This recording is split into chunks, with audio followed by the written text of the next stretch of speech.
नमस्कार, आप देख रहे हैं CWB हिंदी न्यूज।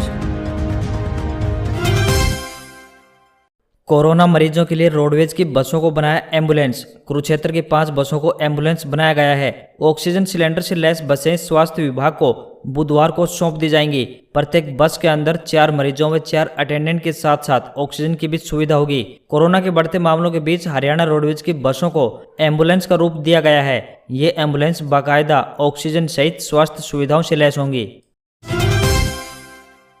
तहसीलों में जारी रहेगा रजिस्ट्री का कार्य, गाइडलाइन का करना होगा पालन। हरियाणा सरकार ने राज्य के सभी जिला उपायुक्तों को निर्देश दिए हैं कि कोविड-19 के संक्रमण के चलते सरकार द्वारा समय समय पर जारी की गई विभिन्न मानक संचालन प्रक्रियाओं यानी SOP का पालन करते हुए तहसीलों में डीड्स के पंजीकरण यानी रजिस्ट्रेशन ऑफ डीड्स के कार्य को निरंतर जारी रखा जाए ताकि लोगों को किसी भी प्रकार की कोई दिक्कत न हो। हरियाणा के मुख्यमंत्री मनोहर लाल ने अंतर्राष्ट्रीय एयरपोर्ट चंडीगढ़ से ऑक्सीजन सप्लाई लाने के लिए 2 टैंकर कार्गो जहाज से रवाना किए।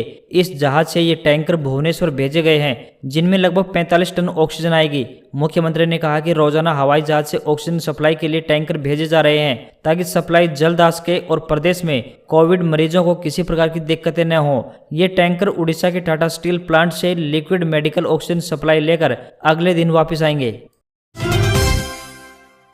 हरियाणा में मंगलवार को कोरोना को लेकर थोड़ी राहत भरी खबर आई है। नए केसों के मुकाबले कोरोना को हराने वालों की संख्या काफी अधिक रही है। स्वास्थ्य विभाग द्वारा जारी हेल्थ बुलेटिन के मुताबिक मंगलवार को कोरोना के 11,637 नए मामले मिले, जबकि 15,728 लोग ठीक होकर घर पहुंचे। वहीं इसके साथ कोरोना से होने वाली मौतों में भी कमी आई है। मंगलवार को 144 लोगों की कोरोना के कारण मौत हुई है। राज्य में अभी तक कुल 5,910 लोगों की मौत हो चुकी है। रेवाड़ी के गांव फिदेड़ी में बनाई गई कोविड स्पेशल जेल से फरार हुए 13 बंदियों में से 5 को पुलिस ने मंगलवार को गिरफ्तार करने में कामयाबी हासिल की है। गिरफ्तार आरोपितों में जयपुर के आनंद विहार झोटवाड़ा निवासी नवीन शर्मा उर्फ गोलू, इलाहाबाद के गांव बगड़ी बसाटा निवासी अजीत सिंह उर्फ नेता, जिला महेंद्रगढ़ के गांव नांगलकाठा निवासी राजेश उर्फ कालिया, नारनौल के ही फर्शखाना निवासी अभिषेक व अलवर के गांव काठवास निवासी आशीष शामिल हैं। अन्य 8 बंदिशों की तलाश अभी जारी है। वहीं सुरक्षा में लापरवाही बरतने वाले 2 जेल वार्डर को भी निलंबित कर दिया गया है। हरियाणा के ग्रामीण इलाकों में अब ठीकरी पहरा लगेगा। गृह मंत्री अनिल विज ने इस संबंध में आदेश जारी कर दिया है। अनिल विज ने कहा है कि 2020 में ग्रामीणों की सजगता से ठीकरी पहरे के कारण गांव में कोरोना के संक्रमण को काफी हद तक रोका गया था। इस बार भी उसी मकसद से ठीकरी पहरे का आदेश दिया गया है। अनिल विज ने इसके साथ ही यह भी कहा है कि कोरोना महामारी के दौरान किसी भी प्रकार की कालाबाजारी करने वाले बख्शे नहीं जाएंगे। हरियाणा के 50,000 किसानों के खातों में आज पहुंच जाएगा पैसा। हरियाणा सरकार अब 15 मई तक किसानों का गेहूं खरीदेगी। प्रदेश के सभी अनाज मंडियों में जितना गेहूं गेट पास कटने के बाद रखा गया है, उसकी खरीद बुधवार को होगी। जिन किसानों का गेहूं अब तक मंडियों में नहीं आ पाया, उनके लिए भी जल्द ही 1 दिन के लिए सरकारी खरीद की जाएगी। इसकी तारीख की घोषणा जल्द की जाएगी। हरियाणा के डिप्टी CM दुष्यंत चौटाला ने मंगलवार को खाद्य एवं आपूर्ति विभाग के अधिकारियों के साथ समीक्षा बैठक में निर्देश जारी कर दिए हैं। राजस्थान में कोरोना महामारी संकट से जूझ रहे मरीजों को अब कोविड अस्पतालों में भर्ती होने के लिए निःशुल्क एम्बुलेंस सेवा उपलब्ध करवाई जाएगी। इसके अलावा मुख्यमंत्री हेल्पलाइन नंबर 181 यानी 181 पर दर्ज होने वाली कोरोना पेशेंट की समस्याओं का सिर्फ आधे घंटे के भीतर समाधान करना होगा। चिकित्सा एवं स्वास्थ्य विभाग ने मंगलवार को मुख्यमंत्री अशोक गहलोत के निर्देश पर यह फैसला लिया है। मुख्यमंत्री के निर्देश पर जारी हुए चिकित्सा विभाग के आदेश पर 24 घंटे 7 दिन चालू रहने वाले राज्य स्तरीय वार रूम संचालित किया जा रहा है, जिसका हेल्पलाइन नंबर 181 है। कोरोना संक्रमण से जूझ रही दिल्ली के लिए मंगलवार राहत भरा रहा। मुख्यमंत्री अरविंद केजरीवाल ने कहा कि दिल्ली में कोरोना के केस अब कम हो रहे हैं, हालात अब काबू में है। लोगों के सहयोग से लॉकडाउन सफल रहा। हमने पिछले दिनों में ऑक्सीजन के बहुत बेड बढ़ाए हैं। अब दिल्ली में ICU और ऑक्सीजन बेड की कमी नहीं रहेगी। उन्होंने कहा कि हम वैक्सीन की रोज 1.25 लाख डोज लगा रहे हैं। हम जल्द ही रोज 3 लाख से अधिक लोगों को वैक्सीन लगाना शुरू कर देंगे। हमारा लक्ष्य आने वाले 3 महीने में सभी दिल्ली वासियों को वैक्सीन लगाना होगा, लेकिन हमारे सामने वैक्सीन की कमी की समस्या आ रही है।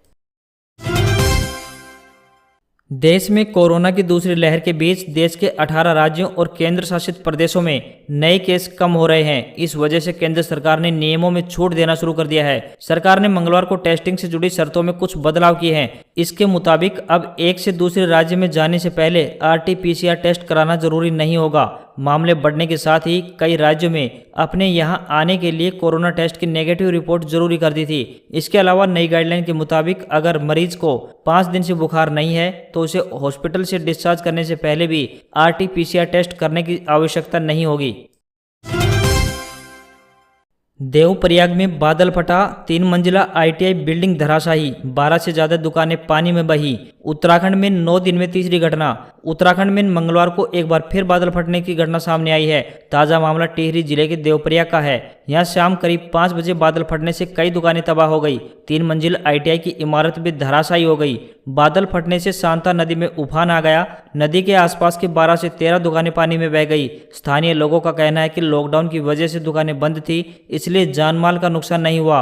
मुख्यमंत्री तीरथ सिंह रावत ने कहा है कि अलकनंदा और भागीरथी नदियों के संगम स्थल देवप्रयाग में दैवीय आपदा की सूचना है। बताया गया है कि ऊंची पहाड़ी में बादल फटने से देवप्रयाग में कई दुकानें और आवासीय भवन क्षतिग्रस्त हुए हैं। ईश्वर की कृपा है कि इस प्राकृतिक घटना में कोई जनहानि नहीं हुई है।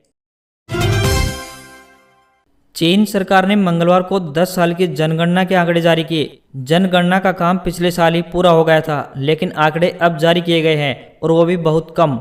जाहिर है जनसंख्या वृद्धि दर कम रही और अब चीन के विशेषज्ञ देश के लिए इसे अच्छा संकेत नहीं मान रहे हैं। कुछ एक्सपर्ट्स इसे 1979 में अपनाई गई वन चाइल्ड पॉलिसी का रिवर्स इफेक्ट मानते हैं। हालांकि यह पॉलिसी 2016 में खत्म कर दी गई थी, लेकिन अब यह कपल्स इसके आदी हो चुके हैं। ताज़ा आंकड़ों के मुताबिक चीन की जनसंख्या फिलहाल 1 अरब 41 करोड़ है। न्यूयॉर्क टाइम्स की रिपोर्ट के मुताबिक चीन सरकार को अब यह डर सताने लगा है कि भविष्य में कहीं देश में काम करने लायक सही उम्र वालों यानी वर्क फोर्स की कमी न हो जाए। पिछले साल चीन में करीब 12 लाख बच्चों ने जन्म लिया।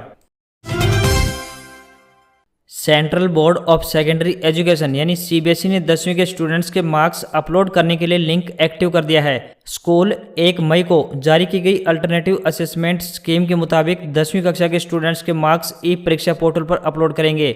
बोर्ड ने पहले ही घोषणा कर दी थी कि 10वीं क्लास के स्टूडेंट्स को हर विषय के लिए 100 में से मार्क्स दिए जाएंगे। इनमें 20 मार्क्स इंटरनल असेसमेंट से दिए जाएंगे, तो वहीं 80 मार्क्स साल भर में आयोजित अलग अलग परीक्षाओं के आधार पर दिए जाएंगे। स्कूलों द्वारा स्टूडेंट्स का डेटा अपलोड के बाद इसे एडिट या फिर मॉडिफाई नहीं किया जा सकेगा।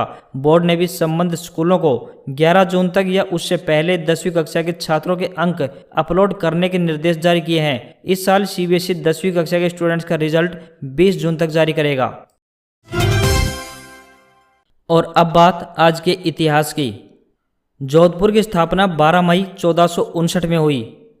पुरंदर की संधि के तहत छत्रपति शिवाजी महाराज औरंगजेब से मिलने आज ही के दिन 1666 में आगरा पहुंचे। आज ही के दिन 1915 में क्रांतिकारी रास बिहारी बोस ने जापानी नौका सानुकी मारू पर सवार होकर भारत छोड़ा।